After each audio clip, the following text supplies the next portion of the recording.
अस्सलाम वालेकुम। मेरा नाम डॉक्टर नवीद अहमद शेख है। मैं post fellow interventional cardiology NICVD के अंदर अपनी खिदमत सर अंजाम दे रहा हूँ। हमेशा की तरह हम एक होस्ट के साथ हाज़िर होते हैं और डिस्कस करते हैं आपके हेल्थ के हवाले से और हमारे रोज़मर्रा के जो प्रॉब्लम्स हैं सेहत से मुतालिक, उसके बारे में बात करेंगे। आज एक बहुत ही बेहतरीन और एक बहुत ही ज़बरदस्त गेस्ट के साथ हम हाज़िर हुए हैं। वो माशाल्लाह से एसोसिएट प्रोफेसर हैं और उनकी स्पेशलिटीज़ हैं गैस्ट्रोएंटेरोलॉजी के अंदर, डायबिटीज़ के अंदर, हाइपरटेंशन के अंदर, जिसको हम ज़ियाबतीज़ और बुलंद फ़िशार खून भी कहते हैं। तो हम ज़्यादातर जो बात करेंगे वो पाकिस्तान में इन बीमारियों का बढ़ना और उसके मुतल्लिक कि ये जवान लोगों में ये सब चीज़ें क्यों हो रही हैं। तो मैं स्टूडियो के अंदर वेलकम करता हूँ प्रोफेसर ज़ीशान साहब को। प्रोफेसर ज़ीशान साहब JPMC के अंदर एसोसिएट प्रोफेसर हैं, प्रोफेसर ऑफ मेडिसिन हैं। तो चलते हैं ज़ीशान साहब के साथ। ज़ीशान साहब, कैसी तबीयत है आपकी? अल्हम्दुलिल्लाह जनाब। ज़ीशान साहब, हमारे ऑडियंस सुनना चाहते हैं कि ये ज़ियाबतीज़ का और बुलंद फ़िशार जो खून है उसका बहुत ज़्यादा हम देख रहे हैं कि यंग लोग जो हैं वो मेडिकेशंस पे आ गए। तो ज़रा इनको बताएं और समझाएं, नंबर 1 तो ये क्यों हो रहा है और नंबर 2 हम इसको कैसे रोक सकते हैं। देखें, ये जो हमारी इंडस्ट्रियलाइजेशन हुई है पूरी दुनिया के अंदर, उसमें फ़ूड की एक्सेस जो है लोगों को बहुत ज़्यादा बढ़ गई है और हाई एनर्जी कार्बोहाइड्रेट जो कि निशास्ता होता है वो फूड है। रोटी चावल का इस्तेमाल बहुत ज़्यादा हमारा बढ़ गया है। फ़िज़िकल एक्टिविटी कम होती जा रही है। 40 साल पहले 50 साल पहले हमारे जो बड़े थे वो चलते फिरते थे, साइकिल पे मूव करते थे, तो वो जहाँ मूव करते थे वहाँ उनकी फ़िज़िकल एक्टिविटी होती थी, तो उनका एनर्जी इंटेक भी कम था। हमारे पास एक छोटा सा बर्गर है, साथ में एक पेप्सी पी ली, 1200 कैलोरीज एक टाइम पे खा ली, उसके बाद भी पेट कुछ नहीं भरा अभी। तो एनर्जी डेंस फूड के ऊपर एक्सेस बहुत है हमारे लोगों की। फ़िज़िकल एक्टिविटी ख़त्म हो गई है और बैठे स्क्रीन के सामने हमारा लाइफस्टाइल है ज़्यादातर। सही। तो ये बेसिक मोटे मोटे हमारे लाइफस्टाइल के प्रॉब्लम्स हैं। उसके बाद बहुत सारे पेचीदा जैसे किस्म की जो जेनेटिक भी इश्यूज़ हैं, एनवायरमेंटल इश्यूज़ के अलावा भी हैं, लेकिन जो बेसिक लाइफस्टाइल की चीज़ें हैं कि वो बैठे रहना, और ये हिलना जो जुलना आपने नहीं, बात की और निशास्ता एनर्जी, और हाँ, एनर्जी स्टार्च वाली डेंस चीज़ें, निशास्ता वाले जो कार्बोहाइड्रेट फूड हैं उसकी एक्सेस बहुत ज़्यादा है। इसको थोड़ा सा एलिब्रेट करें डॉक्टर साहब, क्योंकि मेरे हिसाब से जो हमारे लोग हैं, जो हमारी ऑडियंस है, सुनने वाले लोग हैं, वो आम फहम में सुनना चाहते हैं कि कार्बोहाइड्रेट से मुतल्लिक क्या है। मतलब आप क्या बताना चाह रहे हैं? क्या कोई फ़र्क है अगर हम चक्की के आटे की रोटी खाएं और नान खाएं मैदे की, तो इसमें क्या कोई ख़ास फ़र्क है? एग्जैक्टली, ये बहुत इंपॉर्टेंट चीज़ है कि जो हम निशास्ता या कार्बोहाइड्रेट की बात करते हैं ये बेसिकली बॉडी में जाके शुगर में कन्वर्ट होता है। ठीक। अब इसकी एक तो एग्जांपल सिंपल ग्लूकोज है, जो कि सीधा ग्लूकोज की फॉर्म में ही जाता है और फौरी तौर पे बॉडी ग्लूकोज बढ़ाता है।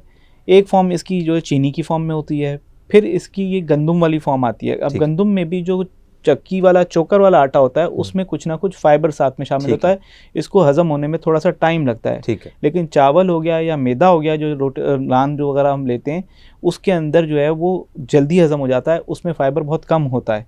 इसी वजह से हम डायबिटिक पेशेंट्स को या जिन लोगों को थोड़ा सा डाइट कॉन्शियस होता है उनको हम कहते हैं आप लाल चक्की वाला जो आटा है उसको इस्तेमाल करें, या पॉलीग्रेन आटा अगर एक्सेस है, वो थोड़ा सा महंगा हो जाता है नॉर्मल आटे से, लेकिन जो पॉलीग्रेन आटा होता है उसमें फाइबर का कंटेंट बहुत होता है, कि वो आटा इस्तेमाल करें। उसकी कैलोरी शायद उतनी ही रहेगी, लेकिन स्लो रिलीज़ की वजह से बॉडी पे उसका वो इम्पैक्ट नहीं आता जितना अगर आप चीनी खा लें या मैदे से बनी हुई कोई चीज़ें खा लें। तो अगर हम ये सब चीज़ें करेंगे तो इससे जो प्रिविलेंस है हमारी डायबिटीज़ यानी ज़ियाबतीज़ का, वो कम हो जाएगा। और लाइफस्टाइल के ऊपर चेंजेस करने से जितनी भी स्टडीज़ हुई हैं उन सब का पॉजिटिव बेनिफिट देखा गया है। डिले करने में ऑनसेट ऑफ डायबिटीज़ को भी, मैनेज करने में डायबिटीज़ की बीमारी को भी, और ओवरऑल हेल्थ के ऊपर जो है डेथ रेट और जो सारी जो कॉम्प्लिकेशंस हैं ब्लड प्रेशर से रिलेटेड हो या वो डायबिटीज़ से रिलेटेड हो या हार्ट डिजीज़ से रिलेटेड हो, लाइफस्टाइल रिमेंस ए कॉर्नरस्टोन। जी हमारे दोस्तों, आपने सुना डॉक्टर साहब ने आपको कहा कि बहुत फ़र्क है अगर आप नान खाते हैं या आप लाल आटे की, जिसको बोलते हैं चक्की के आटे की रोटी खाते हैं। तो अपनी ज़िंदगी के अंदर चेंजेस करने से हम बहुत सारी चीज़ों को रोक भी सकते हैं और अपनी ज़िंदगी सेहतमंद बना सकते हैं। अब हम चलते हैं डॉक्टर साहब दूसरी जानिब, जो हमारी जो मेन डिस्कशन का फोकस है। तो ये मुझे बताएं ज़रा, रमज़ान के अंदर जो लोग स्पेशली ज़ियाबतीज़ जो शुगर के मरीज़ हैं वो इंसुलिन लगाते हैं और उनको खाने से पहले इंसुलिन लगानी, और उनका एक वक्त मुकर्रर होता है कि वो उसमें इंसुलिन लगाते हैं। तो ये हमारे सुनने वाले लोगों को बताएं, क्या नंबर 1 क्या वो रोज़ा रख सकते हैं या नहीं रख सकते? देखिए डायबिटीज़ जो इंसुलिन इस्तेमाल करते हैं ओवरऑल डायबिटीज़ के उसमें वो 10 में से कोई 1 या 2 पेशेंट्स होते हैं। ठीक है। 7 या 8 पेशेंट्स वो होंगे जो कि इंसुलिन पे नहीं होते हैं और ठीक है। गोलियों पे होते हैं। डायबिटीज़ अगर आपकी वेल कंट्रोल है और है। अगर आप सिर्फ इंसुलिन डिपेंड के ऊपर नहीं है, क्योंकि जो टाइप 1 वाले पेशेंट्स होते हैं हमारे जो कि सिर्फ सुबह दोपहर शाम इंसुलिन मल्टीपल इंजेक्शन थेरेपी जो होती है उसके ऊपर होते हैं, ये उन पेशेंट्स को रोज़ा रखने की रिकमेंडेशन नहीं होती है। ओके। क्योंकि उनके एक सर्टेन टाइम से इंसुलिन मिलना भी ज़रूरी होती है, उसमें वो वक्फ़ा नहीं कर सकते। रोज़े के अंदर बाज़ औक़ात 16 घंटे का वक्फ़ा आ जाता है, उनको 12 घंटे में आम तौर पे जो हमारे पेशेंट्स होते हैं वो NPH इंसुलिन पे होते हैं, वो 12 घंटे में लगना ज़रूरी होती है। तो उसको प्रोलॉन्ग करने की सूरत में उनको जानलेवा जो है एक कॉम्प्लिकेशन जो डीके है उसका रिस्क रहता है।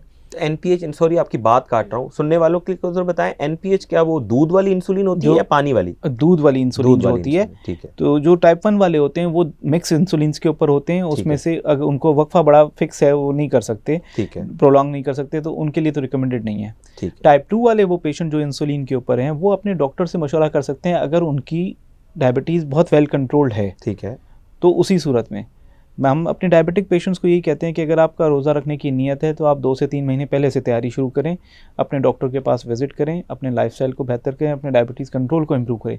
अगर रमज़ान शुरू होने से पहले डायबिटीज़ कंट्रोल बहुत अच्छा नहीं है तो रमज़ान के दौरान बड़े अप्स एंड डाउन रहेंगे और वो बड़े ख़तरनाक हो सकते हैं। उसमें पेचीदगियाँ बड़ी ज़्यादा होने की चांसेस है, या तो पानी की शदीद कमी हो सकती है, बेहोशी हो सकती है, या शुगर एकदम कम हो सकती है।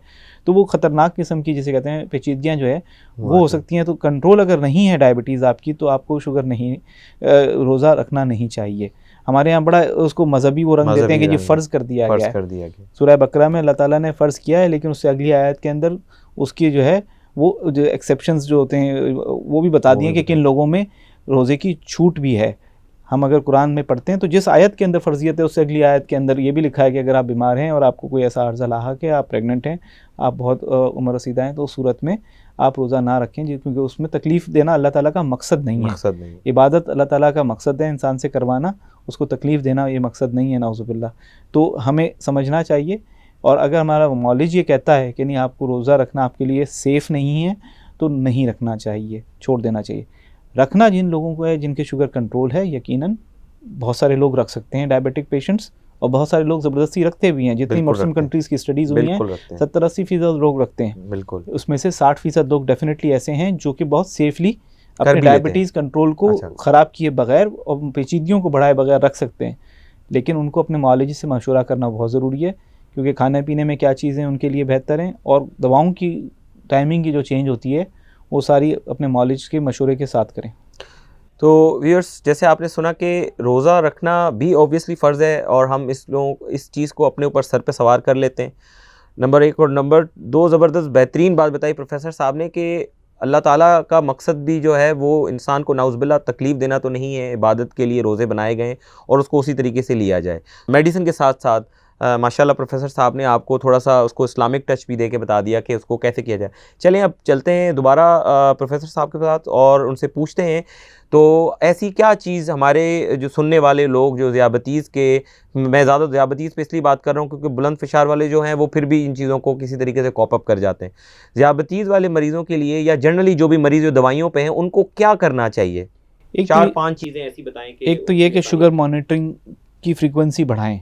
चेक करें कि शुगर कितनी ऊपर नीचे हो रही है, क्योंकि अगर बहुत ज़्यादा ऊपर नीचे हो रही है कि एक टाइम पे 250 आ रही है और एक टाइम पे 70 आ रही है, या किसी टाइम पे 100 आ रही है और किसी टाइम पे 350 आ रही है, तो ये जो ऊपर नीचे होती है ये ख़तरनाक होती है।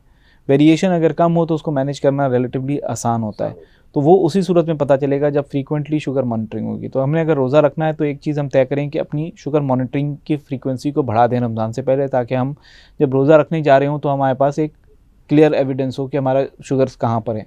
और अपने मौलिज से शुगर मॉनिटरिंग के चार्ट के साथ फौरी तौर पर रब्ता करें कि ताकि वो आपकी दवाओं को एडजस्ट करे। अगर उसमें कोई दवा की कमी बेशी की ज़रूरत है तो उस हिसाब से करें कि रमज़ान से पहले आपकी कंट्रोल में आ जाए शुगर।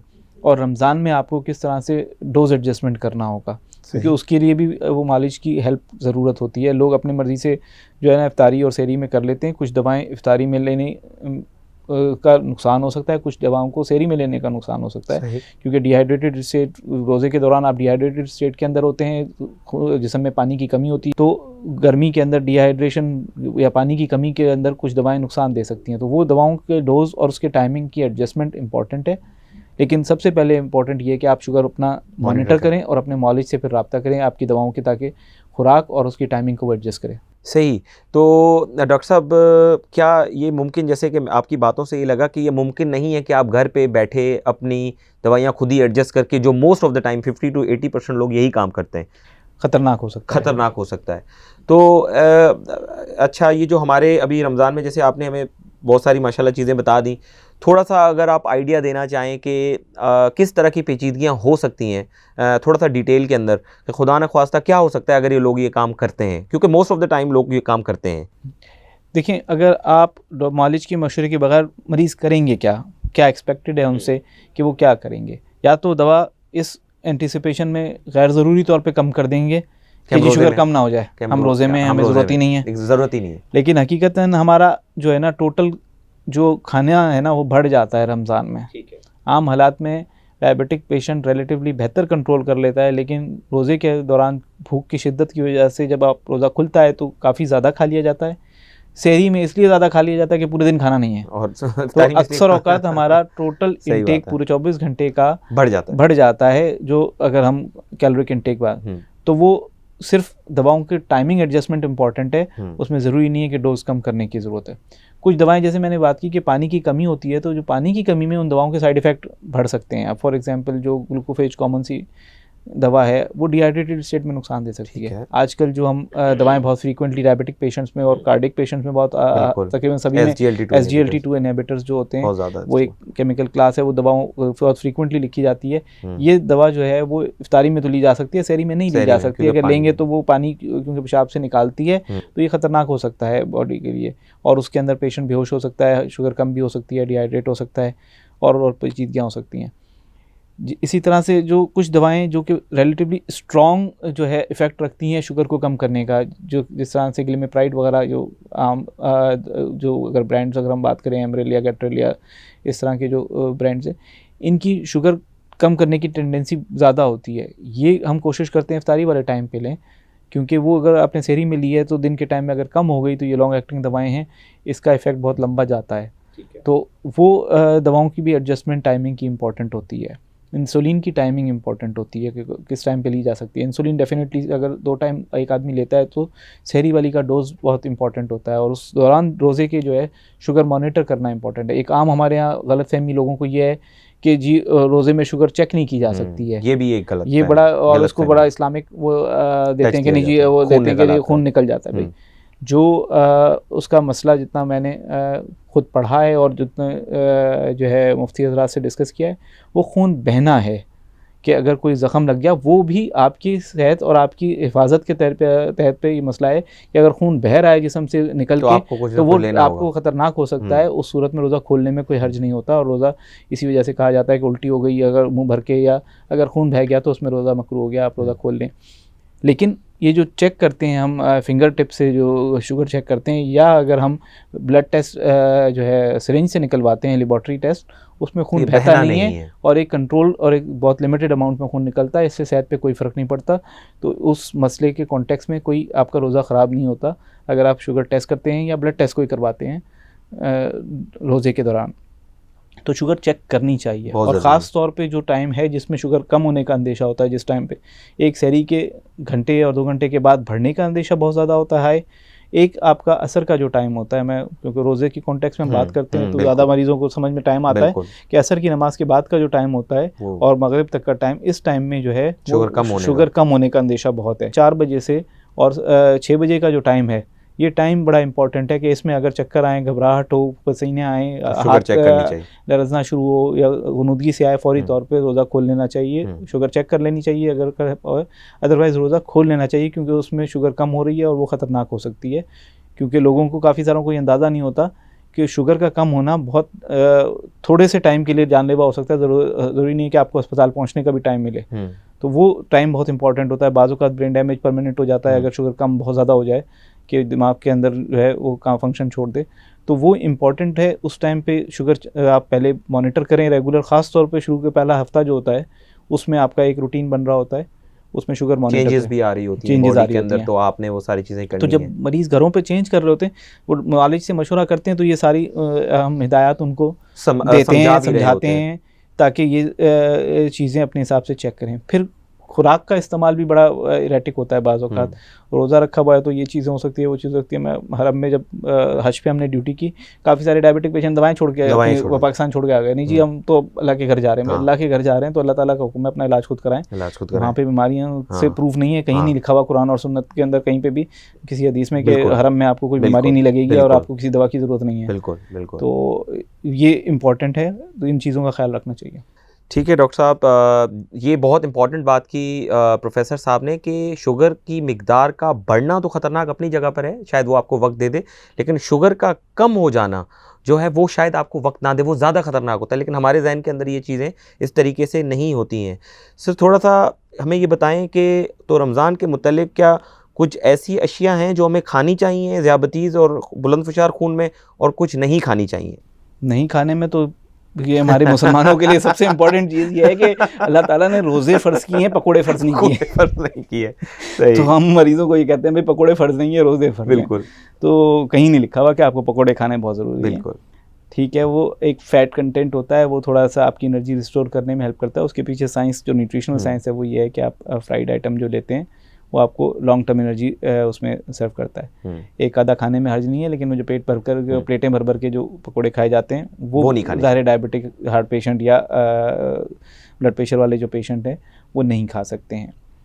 जो जूसेस हैं वो एक मतलब आधा कप, एक कप अगर आपने लिया, इतना इफ्तारी के टाइम पे एडमिसिबल होता है। रोज़ों के अंदर इतनी हम छूट देते हैं। एक आधा आपने खजूर खा लिया, डायबिटिक पेशेंट में अगर वेल कंट्रोल्ड है तो उसमें इतना गुंजाइश निकल जाती है। थोड़ा बहुत आपने फ्रूट खाया, ये गुंजाइश निकलती है। लेकिन उसके बाद आपने नमाज वगैरह पढ़ने के बाद अपना वही खाना खाना है जो कि जो खाते हैं वो इम्पोर्टेंट है।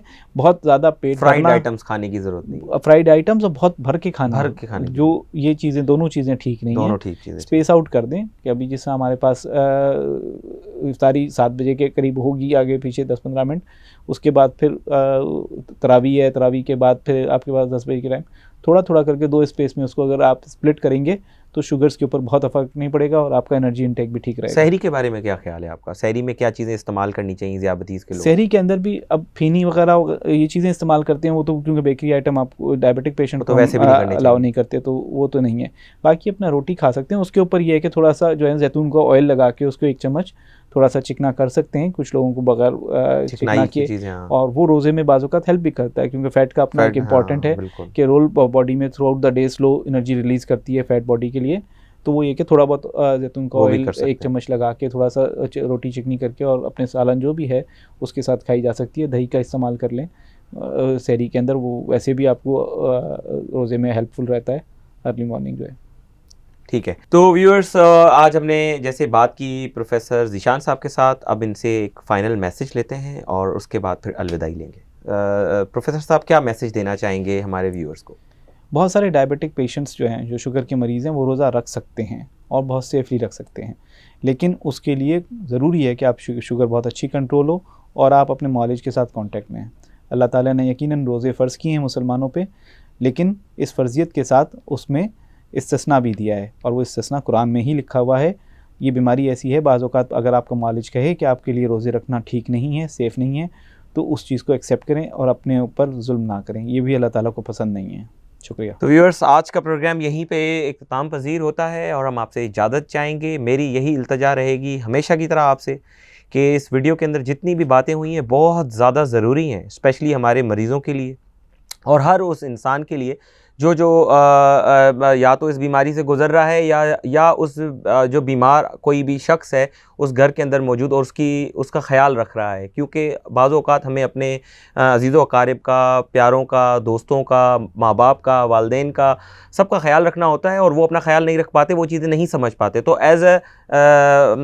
आप ये कह दें कि जूनियर या आप छोटा कह लें, तो आपने उनका ख्याल रखना होता है। तो आप ये बातें ख़ुद भी सुने और जहाँ जहाँ तक मेरी आवाज़ जा रही है वहाँ वहाँ तक उसको फैलाएं ताकि लोगों के लिए एक जनरल अवेयरनेस पता लग जाए कि यार ज़ियादतीज़ का रोज़ों के अंदर क्या प्रॉब्लम है, हम उसको कैसे सॉर्ट आउट कर सकते हैं। हर मसले का हल है, हर मुश्किल की एक जो है हल होता है, तो अब वो हल सुनने से, बैठने से निकलता है। तो जैसे प्रोफेसर साहब ने आपको कहा कि अपने मौलिद से रोज़ों से पहले मिलें और रोज़ों की तैयारी रोज़ों से पहले शुरू करनी चाहिए, बगैर उसके कि आपको चाँद नज़र आया है तो फिर आपने रमज़ान के चाँद को, अब आपने सोचा मैंने कल रोज़ा रखना है, अब आप लोग भाग रहे हैं शाम को जी, अब मैंने तरावी भी करनी है और मैंने मौलिद को जाके भी दिखाना है। तो प्लीज़ उसकी तैयारी पहले से शुरू करें ताकि जो भी उसकी तदाबीर हैं वो आपको बताई जाएँ, आप उसको फॉलो करें। और हम इस पे, और एज अ फिजिशियन मैं ये बात करता हूँ कि आप, ताकि हम अपने मरीजों को भी टाइम दे सकें और हम भी अपने आप को टाइम दे सकें कि हम क्या एक, क्योंकि ये डिसीजन एक बहुत बड़ा डिसीजन होता है किसी भी फिजिशियन के लिए कि वो अपने मरीज को बोले कि आपने रोज़ा रखना है या नहीं रखना है। तो बाकी प्रोफेसर साहब ने इसको बहुत अच्छे से एलिबरेट किया है। मेरी आपसे यही इल्तिजा है कि जहाँ जहाँ तक मेरी आवाज़ जा रही है प्लीज़ इसको आप शेयर करें ताकि मैक्सिमम लोगों को इससे फ़ायदा पहुँच सके। अगले शो तक इजाज़त चाहेंगे। आपका अपना होस्ट डॉक्टर नवीद अहमद शेख। शुक्रिया।